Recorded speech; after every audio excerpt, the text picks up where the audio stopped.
और लोकसभा चुनाव से पहले मशहूर हस्तियों और दिग्गजों का बीजेपी में शामिल होने का सिलसिला शुरू हो गया है। मशहूर गायिका अनुराधा पौडवाल बीजेपी में शामिल हो गई हैं। लोकसभा चुनाव से ठीक पहले मशहूर गायिका अनुराधा पौडवाल ने अपनी राजनीतिक पारी की शुरुआत की। अनुराधा पौडवाल ने दिल्ली में बीजेपी के दफ्तर पहुंचकर पार्टी की सदस्यता ली। इस दौरान बीजेपी के कई बड़े नेता मौजूद रहे। बीजेपी में शामिल होने के बाद अनुराधा पौडवाल ने कहा कि उन्हें खुशी है कि वो उस पार्टी के साथ जुड़ रही हैं जिसका सनातन से गहरा रिश्ता रहा है। मुझे बहुत ही विनम्रता पूर्वक खुशी भी मिल रही है कि मैं आज उन लोगों को ज्वाइन कर रही हूँ, उस गवर्नमेंट को ज्वाइन कर रही हूँ जिनका सनातन से इतना गहरा नाता है। वहीं अनुराधा पौडवाल के बीजेपी में शामिल होने पर केंद्रीय मंत्री पीयूष गोयल ने कहा कि अलग अलग क्षेत्रों में देश का नाम रोशन करने वाली हस्तियां पीएम मोदी की अगुवाई में विकसित भारत का सपना पूरा करने को तैयार हैं। प्रधानमंत्री मोदी जी के नेतृत्व में भाजपा के साथ जुड़ रहे हैं, ये हम सबके लिए सम्मान की भी बात है। अनुराधा संगीत की दुनिया का जाना माना नाम है। बताया जा रहा है कि बीजेपी महाराष्ट्र से लोकसभा का उम्मीदवार भी बना सकती है। आइए आगे बढ़ते हैं खबरों में। दिल्ली शराब नीति मामले में तेलंगाना की पूर्व सीएम केसीआर की बेटी के कविता को दिल्ली के राउज एवेन्यू कोर्ट ने 7 दिन की ईडी कस्टडी में भेज दिया है। आपको बता दें कि ईडी ने उन्हें 15 मार्च को हैदराबाद से गिरफ्तार किया था।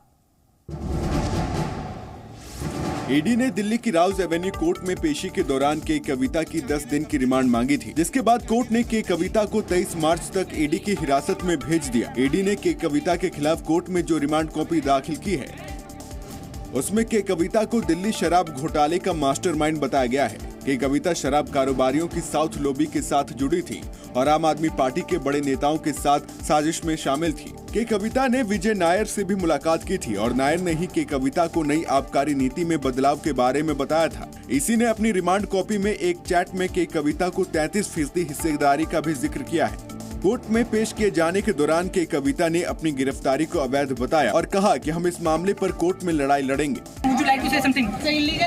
के कविता की गिरफ्तारी पर विपक्षी दलों ने ईडी की कार्रवाई को बीजेपी की सियासी साजिश बताया। पूरे देश में जो बीजेपी के खिलाफ लड़ना चाहते हैं उनके लिए एक मैसेज दिया है, अगर हमारे खिलाफ बोलोगे लड़ोगे तो जैसी कविता जी को हमने अरेस्ट किया आपको अरेस्ट कर दें। और देश भर में नागरिकता संशोधन कानून के लागू होने के बाद से ही कई पार्टियां इस कानून का विरोध कर रही हैं। एआईएमआईएम के अध्यक्ष असदुद्दीन ओवैसी ने सीएए कानून पर रोक लगवाने के लिए सुप्रीम कोर्ट का दरवाजा खटखटाया है। एआईएमआईएम अध्यक्ष असदुद्दीन ओवैसी की तरफ से सुप्रीम कोर्ट में दाखिल याचिका में सीएए कानून पर तत्काल रोक लगाने की मांग की गई है। याचिका में कहा गया है कि सरकार नागरिकता संशोधन कानून की धारा 6B के तहत किसी को भी नागरिकता प्रदान न करे। ओवैसी ने दावा किया कि अब एनआरसी भी लागू किया जाएगा और इसके जरिए भारतीय मुसलमानों को निशाना बनाया जाएगा। हम ये बताना चाह रहे हैं कि सीएए एक्ट को सिर्फ आप सीएए से मत देखिए, इसको आपको एनपीआर से और एनआरसी से जोड़कर देखना पड़ेगा और जब वो होगा तो जाहिर है उसमें सबसे ज्यादा निशाना बनेंगे मुसलमान, दलित, आदिवासी और गरीब लोग। असदुद्दीन ओवैसी ने सोशल मीडिया प्लेटफॉर्म एक्स पर लिखा कि उन्हें सुप्रीम कोर्ट से सकारात्मक नतीजे की उम्मीद है। ओवैसी ने कहा कि वो सीएए, एनपीआर और एनआरसी को रोकने के लिए हर संवैधानिक और लोकतांत्रिक प्रक्रिया का इस्तेमाल करेंगे।